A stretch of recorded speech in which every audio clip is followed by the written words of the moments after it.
The Sport Trap. George, Ranger, welcome to the... We're in the porch. We are in the porch over here at Crystal Beach, Rainy Lake, and we were going to go outside, but it was just a little bit nippy out there, and the wind blowing and wet and stuff like that. And we had a great thunderstorm last night, lightning across the lake. It was beautiful. I can believe that. When my daughter posted this morning on Facebook that she put jeans and a sweatshirt on her 1-year-old to go run errands, I'm like, what is she talking about? And in there she says, it's kind of cool outside. And I'm like, did I miss something? Because, I mean, I've been working inside all day, but I got a hard time believing that it's cool outside. But apparently everybody's telling me that it is. 62 degrees. It's football weather, baby. It's football weather. It's coming on. Let's get going. Let's get it started. It's really, really coming on. It's coming like a banshee. The Bronco Winter Squad scrimmage tonight be done by the time most of you obviously watch this. But that is a true sign that football season is upon us. And the Broncos will be playing a week from Thursday on September 1st down at Chisholm. And so we'll have that game on KO 104 and rjbroadcasting.com. So if you want to listen to the Broncos and do that, that'd be great. Yeah, it'll be good to be back to that old field. You know, I coached in that field. I played on that field a couple of times. So it's a good old-fashioned IRC football field. I stopped there. I don't know if I told you this. I stopped. I think I told you that I stopped there to check out the press box situation on one of my trips home. And for lack of a better term, we will not be in the press box. They've got a spot for the scoreboard. They got a spot for the PA. They got a spot for the two coaches. And that's it. So if we're going to have any weather, we'll have to bring the tent with. We'll have to overcome and adapt. We'll get it figured out. Oh, yeah. And the big thing about Chisholm Stadium is they have old seats from the Metrodome. I didn't know that. They've got 2 full sections of Metrodome seats, big blue, you know, the fold-down ones. So, yeah, I didn't know that till I was there. So we'll be ready here in a week or so, in 8 days from today. We'll be ready for football. I've been watching out in the morning right in front of my house. Fishermen go out 6:30 in the morning in the rain, wind blowing, and they're all huddled up in their rain gear, and they're going fishing. Well, if they can do that, we can do a little football in the rain. Yeah, we got a lot of bass fishing coming up here in International Falls over the next couple of days. Of course, tonight they got rules and food for. I hear they're having elk burger baskets. Well, there you go. I don't know if they're actually elk or if they're just burger baskets at the Elks. I'm not sure. I would guess it is.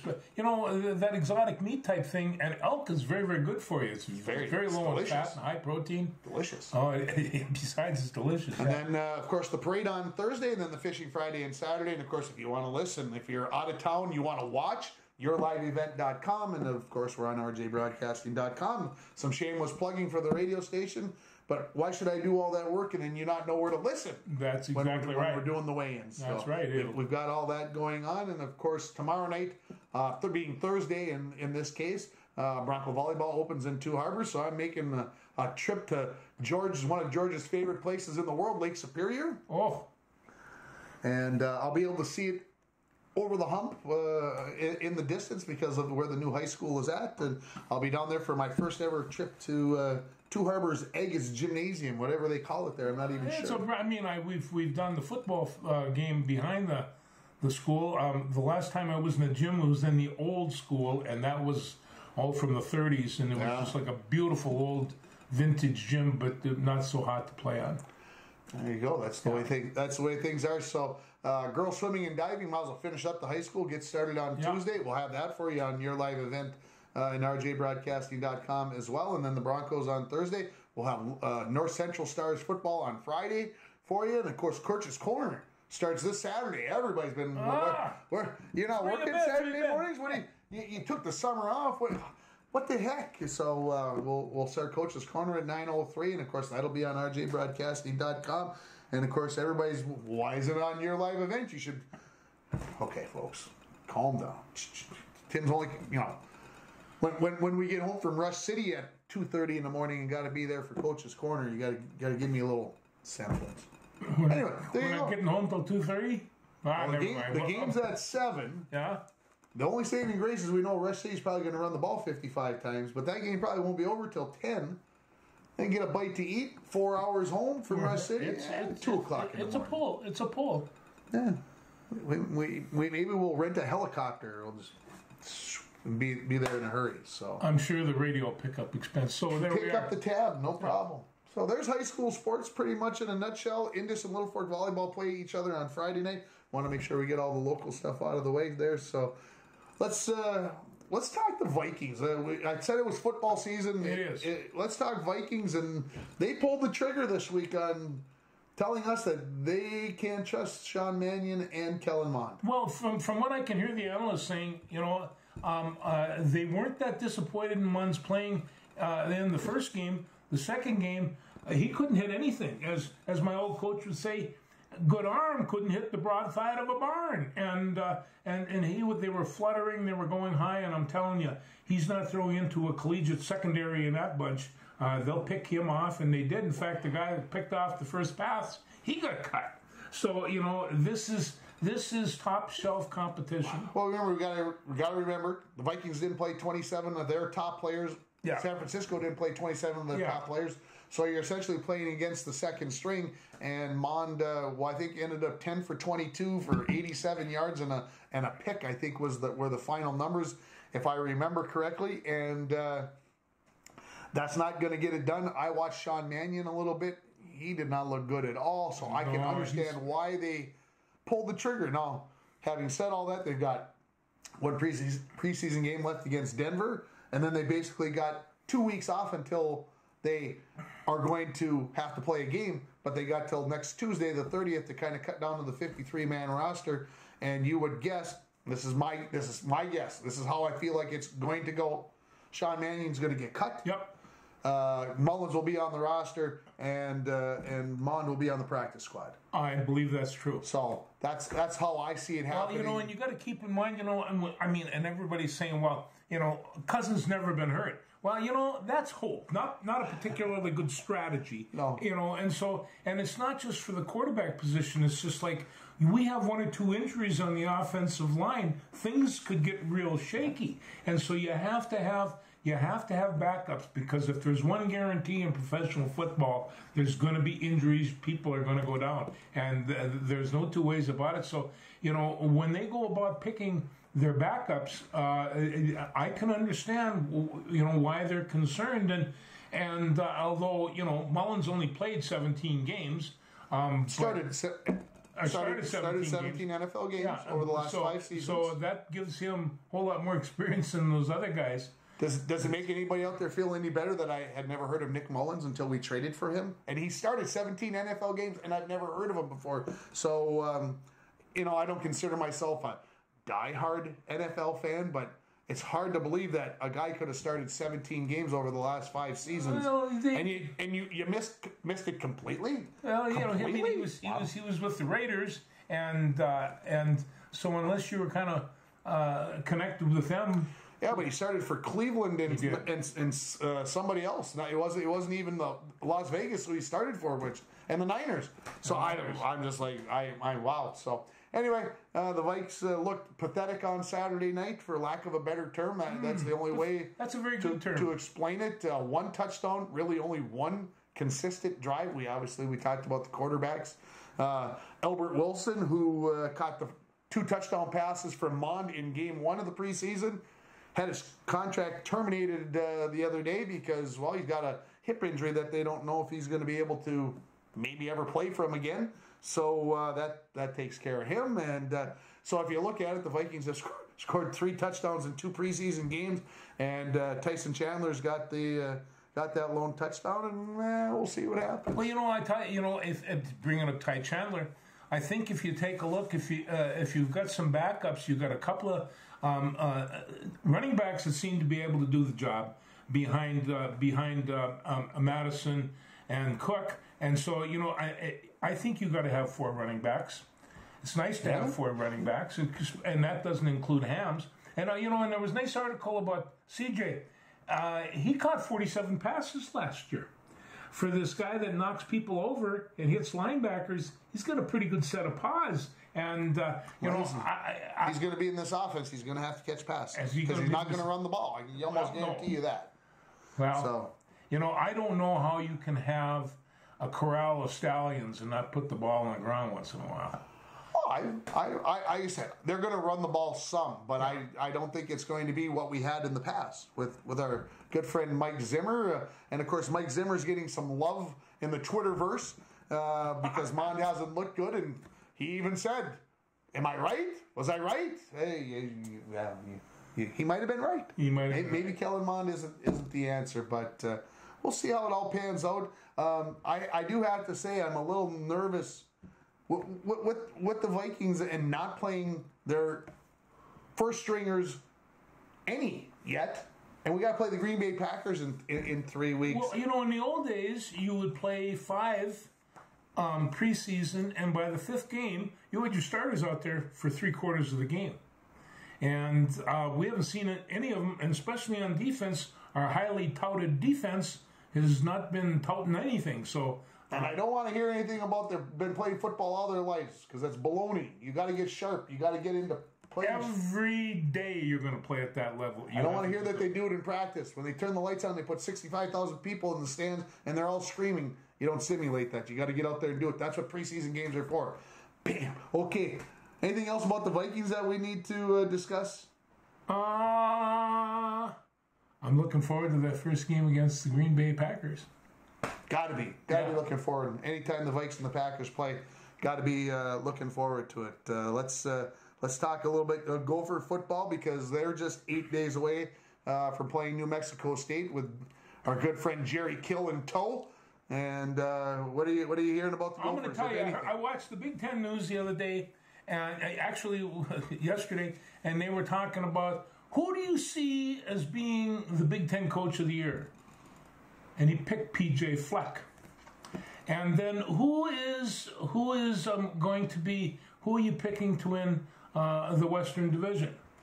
Minnesota Gophers. And who are you picking to win the rest? Ohio State. And what else is Ohio State going to do? Beat up everybody. But I think this might be, he's got all these people back that have been playing college football for 5 or 6 years. They should be able to pull a few things off. And so I'm looking forward to watching them. Talking to my friend last night, we didn't talk much specifics about what he see, and we can probably get a chance to do that. But I think that they're going to be just fine. Yeah, we'll see where that offensive line is. We know it all comes back to line play. Both sides of the ball. It's all about you know, and PJ Fleck says, I think, considering the other team had what they were averaged about 340 pounds, this one's quite a bit smaller. He says, but they're very athletic, and you know that there are some guys 6'5", 6'6", 290 pounds that can stuff basketballs and do all kinds of really great athletic things. We had a guy in college, great big guy, about 280 pounds. You see him swan dive off a diving board, and you just think, how does he do that? It's like watching a bowling ball dive ball, do a swan dive. But he's a very good athlete. They dunk a basketball. That means that they can stay with somebody and stay in front of them and stay in contact with them, so they can't come off and make a tackle. That's all we're asking for, baby. All we're asking. Stay contact. Get in contact with somebody. Stay after him. It seems simple, but it's tough to do. If you've never been an offensive lineman, it's tougher than that to do. How come it always is a lot harder in a game than it was in practice? Tells me that everybody wasn't going 100%. Dirty, rotten buggers. Yeah. Hey, I want to before I forget. Yeah. How about Kevin Durant? Well, Kevin, he made another deal. Well, he made another deal. He had to suck it up and say, okay, I was wrong, or whatever he said. Yeah. Well, and he was. The guy's had problems now for the last 2 or 3 years in terms of. He found out that other teams aren't willing to put up with the malarkey. I guess. I mean, they don't want to have to deal with what the Nets have been dealing with, and no, there was no guarantee, and it was going to cost a big bag of money, and he's staying in it with the Brooklyn Nets, and I guess that's I was kind of surprised. I thought he was gone. He wanted to go, and I know that he's. I know he's not welcome in Boston. This part I know. Yeah, I would guess there were only certain places, but you never know. People, hey, to win on this championship, anybody, fans, teammates will change their tunes. Let's get away from basketball because I don't want to go down. Well, unless we're going to talk WNBA. I forgot about that. We can talk about WNBA. The NBA playoffs. Have you watched any? I watched with LA and the Liberty and last night Chicago and the New York Liberty played. The Chicago Sky coming out. They're the defending champs. Sky, very surprised that they lost a game at home to the New York Liberty. Kind of interesting in the WNBA. The Liberty, they were kind of a hit and miss team from time to time this year. All year. They weren't even 500. Yeah. They weren't even a 500 team. Very interesting in the WNBA playoffs, a 3-game best of 3 series with the first 2 games at the best team site, and then they got to go play the deciding game on the road. A lot of people, some coaches thinking that that's totally wrong. Go 1-1-1, and get that. So the better team has the advantage. I kind of like the 2 at home first. You get a chance to bury them. And if you can't do it on your home floor in the first 2 games, then you deserve to go on the road. Yeah, that's right. That's just kind of the way I feel about it. But anyway, the usual suspects look like they're going to come through. The Connecticut Sun's got to go to Dallas tonight. Connecticut, the higher seed. They've got to go to Dallas to try to advance. But Seattle and Las Vegas already through. So really no upsets yet. Dallas winning tonight would be an upset. So let's move on to baseball. Let's talk about our good friend Wyatt Ulrich because he has had a journey over the last month. What a route! It's August 24th today, and I think if we go back to about July 19th, 18th, somewhere in there. So it's 5 weeks. Yeah, give or take or so. He signs with the San Diego Padres organization, heads to San Antonio, AA ball, plays there for 2 weeks, gets sent down to single A ball in Fort Wayne, played 7 games, went 2 for 18 with a walk, and over the weekend was cut, released from his contract. He's no longer a member of the organization with the San Diego Padres, and now he has re-signed with the Sioux Falls Canaries. So we're back to chirp. I got 2 really good Canary shirts, so I'm back in a groove wardrobe wise. I tell you, what I want Wyatt to do is just relax, play the game he loves, and I mean, whether he plays this year, next year, next 10 years, you get to play the game you love, and not everybody gets a chance to do that. So he's a great guy and comes from a great family, and I'm proud to know him, and we're going to pull for him all the way. His dad did tell me that the Padres asked him to tweak his swing when he got there, and he said when you get into that situation mid-season, everybody's changing your swings a tough thing to do. Might have been part of the reason. I have to say this, and I told both Mom and Dad and Wyatt all this. It surprised me a lot that with basically 3 weeks left in the regular season, that or 4 weeks, whatever it is, that they cut him. Why not just let him play out the season at Fort Wayne and just leave it that way? Let him go and let him keep working at it. But San Diego decided to let him go. And so forever San Diego Padres will be a swear word now? No, I can't.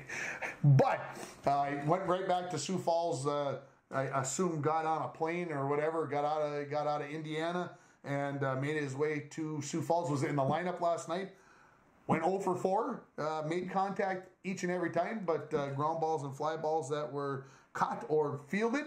And so back to pulling for the Canaries. I actually turned the radio guy on last night, the guy who does Gopher women's basketball, and it felt like home. It felt like an old pair of shoes putting it on. I was like, the familiar sound. And I listened to the pregame. I purposely made sure I listened to the pregame, and they were blah blah blah about the pitching matchup and that the Canaries had just broke a 10-game losing streak and blah blah blah. And I'm like, get to the real story here.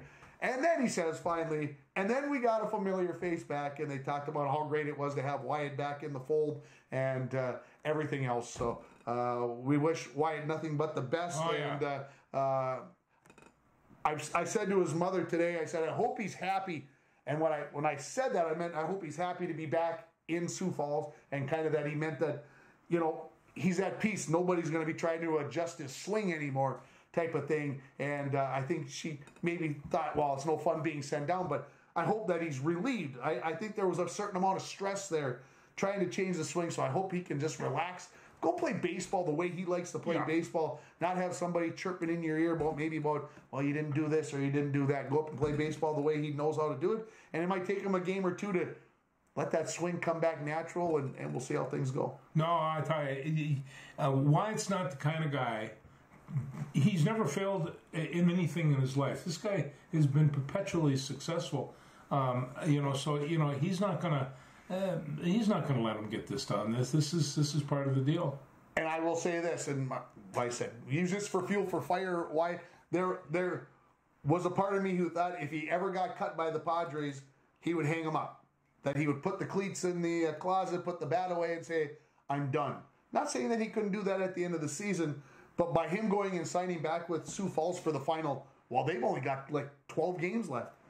For him to go back and sign with them tells me that he's committed to staying with this and trying to find a way to get back into the majors. So God bless you, kid, for doing it. Not to go back, but we were talking a week or so ago about Cesar Tovar. He played in the senior league till he was 72 years old. And probably never weighed more than 150 pounds soaking wet all his life. But I heard this story, and it's just like he really, people that love baseball really love baseball.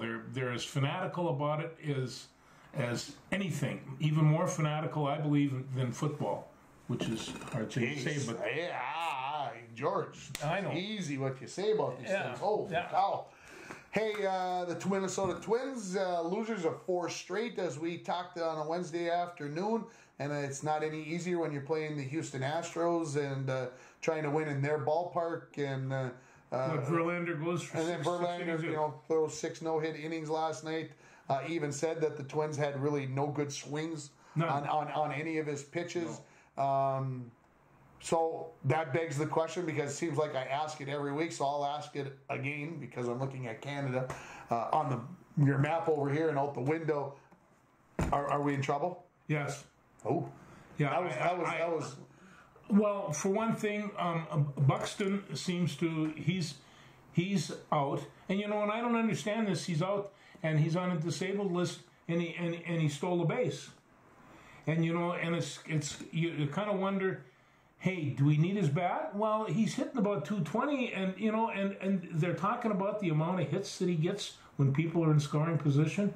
It's like zilch. It's pathetic. It really is. And so, for them to walk around and say, hey, he's one of the great ones. That very well might be, but boy, he's having a lousy year. He's having a tough stretch here over the last couple of months, no doubt about it. But this is his hip now. It was his knee earlier. Now it's his hip. And the thing of it is about the Twins, they got a remarkably good pitching staff these days, and they've been working all summer to build this pitching staff, and it's not bad. Well, I'll say this: they held Houston to 4 runs last night. Not too shabby. Texas scored 2, 4 in extra innings. I think they got 5 and 1. So the pitching staff, you're right, has been doing pretty well. Yeah, are we upset that a couple of bobbles by the relievers? Sure, that crap's going to happen. I get a little bit whatever about, well, the relievers came in and he blew it. Well, it's not like that. It's not like that. It's not the way that it is. But the Twins right now are faltering. They're 62 and 59. That's just 3 games above 500, and they're only 3 games out of first place. Is that a description of the talent of the conference, or? Yeah, it's definitely that the AL Central is definitely by far the worst division. And that's the thing. They still got to play. They got to play the White Sox and the Yankees. Cleveland Yankees 3 and Cleveland 3. The White Sox, they got a whole bunch, like 14 of them with those guys, and so there's 14 games between Cleveland and Chicago yet. Lots of time to make up. I mean, there's still I mean, if you do the math on that, that's 121, 62, and 59. That means there's 41 games left in the season. Lots of things can happen in here, but it's kind of the bats going dead, the bats going silent. I mean, you at some point you would think that, you know, things are going to... without a rise and Miranda right now, whoa. It would be... Yeah, it's... You know, and Correa's getting his chops busted. I don't think he's worthy of it. I mean, is he worth $35 million? Well, maybe not, but some things are tangibles too, and playing defense. And a lot of times we don't see the stuff that he does on defense. Of course, the Twins turned a triple play the other night. Yeah. Miranda to Correa. He almost chucked it into left field. Good thing Correa can jump about 12 feet. Yeah, and I was out here reading, and Sue's in the chair. What a triple play. Nah. Is that the second one this year? That's the second one this season. Yeah. So, like I said, I think the defense is playing well. Nick Gordon, I don't know. I didn't hear anything about his injury. He left the game last night, I believe, as well, from what the part that I watched looked like he was leaving the game. So, body's starting to wear down after 120 games. Tyler Malley, the pitcher, looks like he's on, hopefully it's only, they're saying no structural damage, but shoulder tiredness. Well, Schmelzer hasn't played for a while. They got to bring him back, and it's well, and they started a guy last night who's only had his second start with the Twins, the Sanchez guy, who's kind of made. He was an all-star with Tampa Bay 5-6 years ago, but so I don't know. I'm getting this horrible feeling about the Twins. As confident as I always am about teams making a run, there seems to be a perpetual problem. When's the last time you heard Gary Sanchez get a big hit? Max Kepler is like 2 for his last 1,000, it feels like. He's just bad. The other night I watched him. He looks like he's standing this far away from the plate. Yeah. It's like how you can't even. It's almost like he's purposely missing the ball. Somebody said he's looking like he doesn't want to be there. Ooh. And I don't know where he wants to be, but when you're in the middle of the game, it's almost, when he's standing there, he almost looks disinterested. And it's and I like Max. He's always been one of my favorite ball players, but he just is not producing. We've talked about it a lot over the last 12 months, at least as far as I'm concerned, about draft picks not panning out and everything else. People sometimes lose the love for the game. Lose your love for your job. I think I can kind of talk from experience from that. Sure. And you change, and you all of a sudden the passion's not there, and it comes through. And maybe that's it with Max Kepler. Maybe it's time to hang him up. It wouldn't be the end of a bad career. It's just one of those things that, hey, it's how things go. That's right. So, come on, Twins, we got to get this thing going here. What about the New York Yankees? I watched this great big guy, and he swatted a home run yesterday. It was his 48th, and he beat the Mets. Now the Mets are 2 games up. And I haven't watched them actually play a full game this year, but people tell me that they're a very exciting team to watch, and everybody would really like to see a Subway. No, we wouldn't. That's a lie. I don't know who all these people are, but they don't know anybody that I know want to watch New York versus New York. People in New York. I don't want to see New York versus New York, and I would say that most of the country doesn't want to see it. But that's just him, telling the truth. Well, who are you pulling for then? But I mean, you got the Mets and you got the Yankees. No. You don't even think like the Mets are in New York. They're just kind of, the Yankees are. But here's the thing with the Yankees, George. They won for just the 10th time in 30 games. Yeah. They're 10-20 since the All-Star break on Sunday. Now, hear me out, folks, okay? You just heard George and I go on and on about how badly we feel about the Twins for the last 5 minutes. They're not 10-20 in the last 30 games. The New York Yankees, the godlike New York Yankees, are 10-20. Now, they won their last 2 games over the Mets, 4-2 both games. So they're 12-20. Well, they're not even close to 500, folks, over the last 32 games. And so you can imagine, I would imagine how Yankee fans feel, except, of course, when this all started, they had a 16-game lead in the standings. But with 40 games remaining, it's down to 8 games lead by 2 different teams. And not to say that they're going to catch them, But what a story it would be, guys and gals, if they did catch the Yankees, Tampa Bay, and Toronto. And don't forget about Baltimore in this mess, folks. That things could be happening. So next thing you're going to tell me Boston has a shot. So no, Boston doesn't have a chance, and that's great as well because Bill Engel, we don't want the Boston Red Sox in there. We don't. I'm sorry. Fenway Park's a nice place. I'm sure I'll get there someday because it's like a good church. You should go sit in it. You should and watch baseball. It should happen. It's the church, but that doesn't mean I got to pull for the Boston Red Sox. It means that doesn't mean I have to want for them. Well, the Dodgers, they got shut out for the first time this season. For the first time? At home. First time they got shut out at home by the Brewers. Anyway, it's actually the Brewers are developing some pretty good pitching, as are the Cubs. So it's going to be a great last 6 weeks of the season. It ought to be fun. I'm looking, like I said, really looking forward to it. And we'll this is the fun part of baseball right here. And it's it's all prelude. We got a quarter of the season left, and we'll play her out and have some fun. Let's hope that the Twins come around. Yes. World Junior Hockey. What an embarrassment! What? Because the Americans they got beat up. What the heck?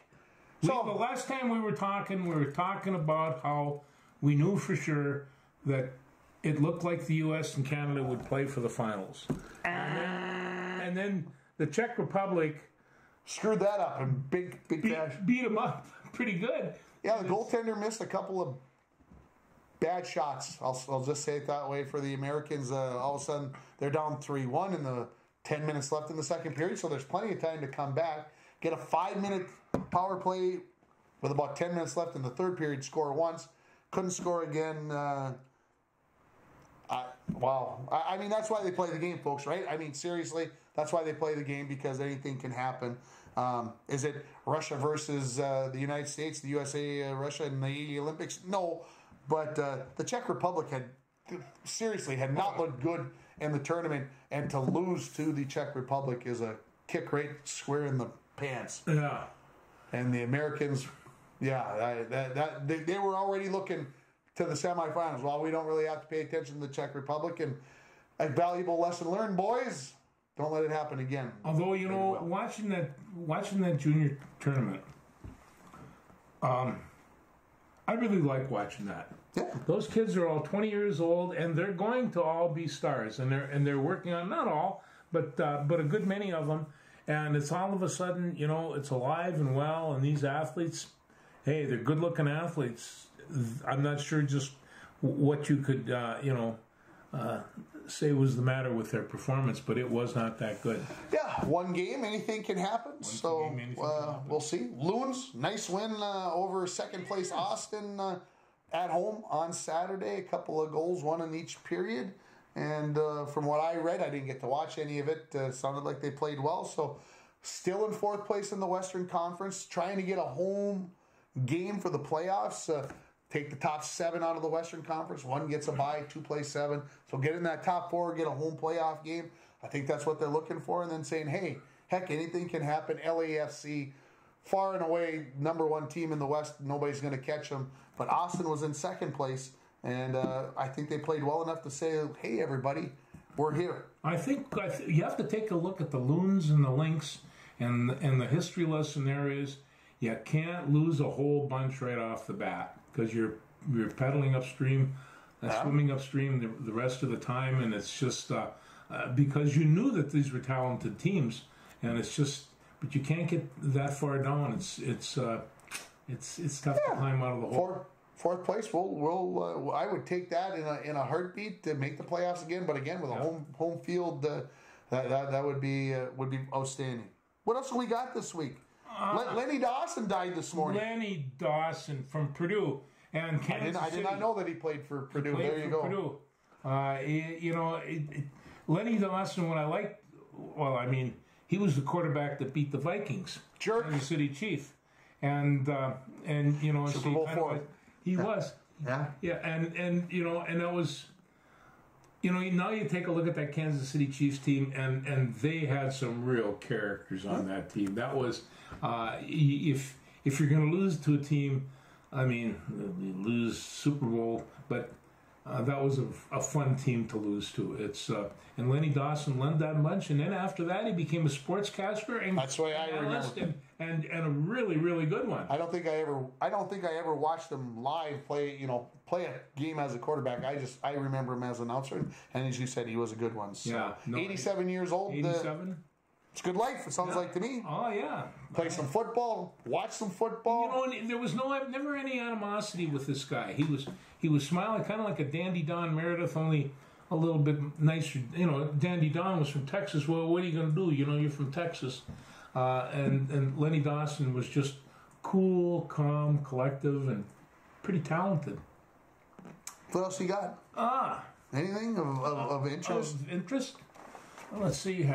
Well, he's looking. I'm going to talk that starting this Saturday morning on KGHS 12:30 a.m. and 95.3 FM. We're going to start a show that is done between Bob Sansevier and Jim Rich. Now, if you're a cities person, Jim Rich obviously came from Duluth, but he's been down in the Fox market for a long time. Bob Sansevier, of course, wrote for the newspapers down there, was on KQ. So they do a little show every Thursday night, and we're going to start airing it. It's going to be an hour long every Saturday morning at 8 a.m. So if you need your sports fix in the morning, folks, now think about this. KGHS, 8 to 9 o'clock. As soon as 9 o'clock comes around, boom, you turn it over to 104.1. Bam, there's Tim with the sports and in Coach's Corner. So fill your Saturday mornings up. And then we'll have Gopher football on the air. So you just turn Gopher football on at 10 o'clock because most of the time they're going to be playing at 11 a.m. And you got your day filled out the first 6 hours of the day. And you can have ESPN on the TV muted. It's because 1 week from tomorrow it all starts.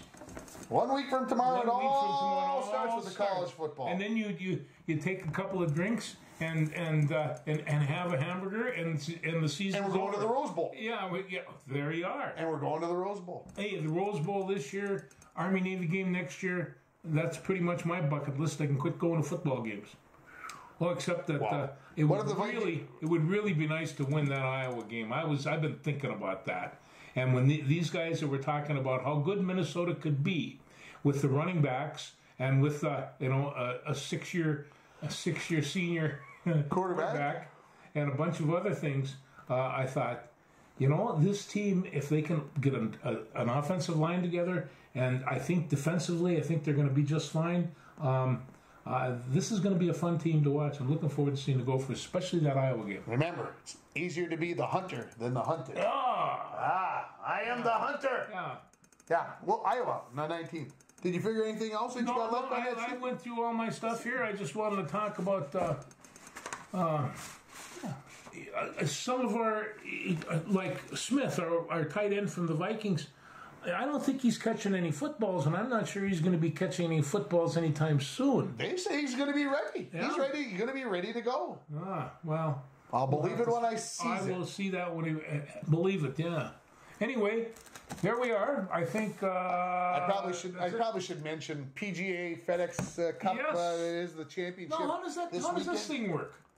So they get it from the 125 down to 70, now down to 30. Over 3 different weeks? Over 3 weeks. Used to be 4 weeks.